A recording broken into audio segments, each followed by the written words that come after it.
Guys once again Ejaz हिदायत is with you with new talk with new discussions. और आपको मालूम है कि हम एक सीरीज़ ऑफ क्लिनिकल परफ्यूजन्स कार्डिक परफ्यूजनस के रोल को डिस्कस कर रहे हैं, फिर उनके कैनुलेशंस को डिस्कस किया और आज we are going to discuss about the priming volume. ठीक है, तो आज हम अपनी नेटिव लैंग्वेज में हिंदी और उर्दू लैंग्वेज में बात करने वाले हैं और आज हम डिस्कस करेंगे कि एक्स्ट्रा कारपोरियल मेम्ब्रेन ऑक्सीजनेशन जो सर्किट है उसकी प्राइमिंग क्या है और why we need to prime the extra corporeal membrane oxygenation. तो शिंदा, आपने लास्ट टाइम मुझे बताया था कि आपके वो जो कैनुलेशन है, जो कैनुला सर्जन इंसर्ट करता है एओर्टा में और राइट एट्रियम में, तो वो उसके जो आपका सर्किट है उससे अटैच किया जाता है, तो वो ब्लड जो 4 से 5 लीटर मरीज़ का अडल्ट मरीज़ के अंदर होता है वो आप ड्रेन करते हो हार्डलिंग मशीन के अंदर। तो मैंने एक बात कहा था कि उसमें चांस होता है एयर एम्बोलिज्म हो सकता है, स्ट्रोक हो सकता है। तो एयर एम्बोलिज्म से मुराद जब आई बात, तो इसका मतलब है कि आपका वो जो सर्किट है वो किसी ना किसी चीज़ सोल्यूशन से प्राइम हुआ होता है। तो किससे हम उसको प्राइम करते हैं, ये सवाल है।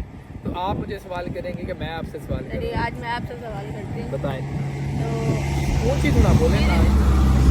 आज आप हमें ये बताएं कि जो हम अपनी हार्ट लंग मशीन है, जो हमारा पूरा सर्किट है, हम उसको किस वॉल्यूम के साथ सोल्यूशन से प्राइम कर सकते हैं? देखें जी, सर्किट को प्राइम करने के लिए जो स्पेसिफिक सोल्यूशंस है वो सोल्यूशन यूज़ करते हैं जिसमें इलेक्ट्रोलाइट्स बैलेंस हो, क्योंकि अगर इलेक्ट्रोलाइट बैलेंस नहीं होगा तो आपका पीएच लेवल डिस्टर्ब होगा। पीएच लेवल डिस्टर्ब होने से बहुत सारे मसाइल खड़े हो जाते हैं। तो हम कोशिश करते हैं कि हम वो सोल्यूशन लें जिसके अंदर इलेक्ट्रोलाइट्स हों, जैसे कि तौर पे हम अपना जो प्राइमिंग सर्किट है, जो प्राइमिंग वॉल्यूम है, वो हम यहाँ तो करते हैं प्लाज्मा लाइट से, जिसका पीएच लेवल 74 बेहतरीन है।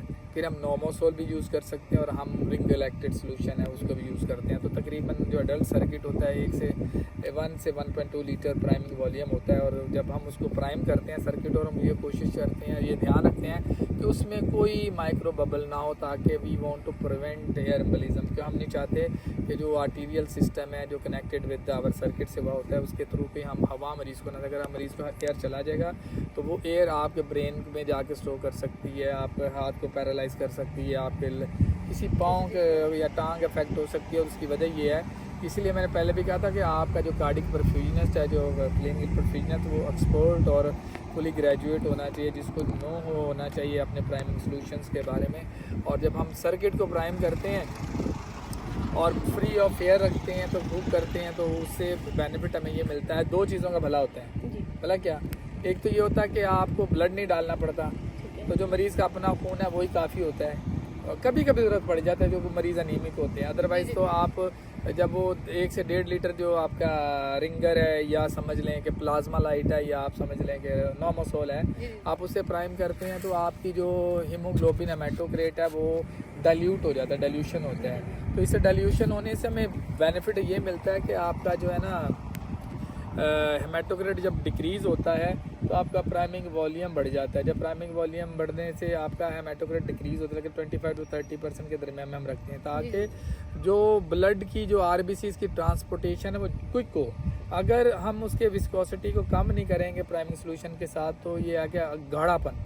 जैसे अगर आपका मरीज़ का जो ब्लड ही पूरा ड्रेन करें, उसी से हम प्राइम करेंगे ब्लड से, तो फिर वो जो प्लास्टिक की ट्यूबन से जब आप पुश करने की कोशिश करेंगे तो एक तो वो पुश ही नहीं हो पाएगा, ट्यूब्स में स्टक होगा, वो गाढ़ेपन की वजह, विस्कोसिटी की वजह से, जिससे वो सेल के अंदर तोड़ फोड़ होगा जो कि आपके गुर्दों तक भी जाएगा, गुर्दे इफेक्ट कर देगा। प्लस ये है कि ऑक्सीजनेशन टिश्यू को मिल ही नहीं पाएगी। तो डाइल्यूशन करने का भी ये बेनिफिट होता है कि सेल्स जल्दी मूव कर सकते हैं कि प्राइमिंग सोल्यूशन से, जो कि आपकी जो ट्यूब्स होते हैं पॉलीविनाइल ट्यूब्स होते हैं, पॉलीविनाइल क्लोराइड ट्यूब्स होती हैं, जिसमें आपका ब्लड पास रन आउट हो रहा था जो आप सर्किट से मिक्स कर रहे होते हैं। तो उसका सबसे बड़ा बेनिफिट हमें ये मिलता है कि हम उसके प्राइमिंग सोल्यूशन से ना हम उसको करते हैं ताकि इसकी हीमोडाइल्यूशन हो जाती है, जिससे एक तक ब्लड नहीं डालना पड़ता, नंबर 1। नंबर 2 ये होता है कि ब्लड जब नहीं आप डालते तो आपको ब्लड की ज़रूरत नहीं पड़ती, प्लस टिश्यू की ऑक्सीजनेशन बेहतरीन हो जाती है। नंबर 3 ये होता है कि आपकी बॉडी की ऑक्सीजनेशन जो होते हैं बेहतरीन किस्म की होती है और बेहतरीन सारी होती है। सर 1 मिनट, तो प्राइमिंग वॉल्यूम उसका हम रिकॉर्ड कर लेते हैं और उसके बाद जनाब हमारा हेमाटोक्रेट भी कम होता है और उसकी वजह से हमें ब्लड नहीं डालना पड़ता। तो मेरा ख्याल ये एक बेहतरीन तरीक़ेकार है। तो मुझे लगता है कि मेरे ऑडियंस को ये बात पसंद आएगी। अगर कोई क्वेश्चन हो तो प्लीज़ आप सवाल हमें करें ताकि हम आपको जवाब दें। और किसी भी प्राइमिंग सोल्यूशन के हवाले से कुछ भी क्वेश्चन है तो प्लीज़ लेट अस नो। मेरी इस वीडियो को अप्लाई करें, शेयर करें और अपने दोस्तों और डैडी मुझे एक क्वेश्चन आपसे वैसे पूछना है ऑडियंस के लिए कि सिलिकॉन और पीवीसी ट्यूब्स में क्या डिफरेंस है? सिलिकॉन और पीवीसी, सिलिकॉन ट्यूब यूजुअली हम यूज़ करते हैं बूट के लिए, और हम अमूमन जो पंप सकर्स के जो पंप्स के अंदर ना सिलिकॉन को ट्यूब को यूज़ किया जाता है। और पीवीसी पॉलीविनाइल ट्यूब जो है ना, पॉलीविनाइल क्लोराइड, वो ट्यूब हम यूज़ करते हैं फॉर द ब्लड ट्रांसफ्यूजन के हिसाब से जितना भी है। पॉलीविनाइल क्लोराइड जो हाइपोथर्मिया जब हम मरीज़ को करते हैं ना, तो ये रिजिड हो जाता है, सख्त हो जाता है, और अगर रोलर पंप के अंदर डालेंगे तो ये टूट फूट होगी, एग्रीगेट हो जाएगा, टूट फूट जो इसके ना इनर जो ट्यूब टूट फूट का शिकार होगी, जिससे ये है कि ये रैप्चर होने के चांस है, क्योंकि ये रिजिड हो जाती है। लेकिन जो सिलिकॉन है वो रिजिड नहीं होती, तो इसीलिए उसे प्रेफर किया जाता है कि जो सिलिकॉन ट्यूब है पंप हेड्स में, चाहे वो पंप सकर का है, चाहे वेंट का है, चाहे वो ना किसी का भी उसमें डाला जा सके। ठीक है जनाब, एक दफ़ा फिर आप सबका शुक्रिया। इस वीडियो को लाइक करें, शेयर करें, दोस्तों में सवाल है तो प्लीज़ क्वेश्चन करें, हम आपको आंसर करेंगे। इसके साथ ही फिर नए टॉपिक के साथ फिर हाजिर होंगे। जब तक के लिए जनाब खुदा हाफिज़, have a nice and good day, take care, bye bye.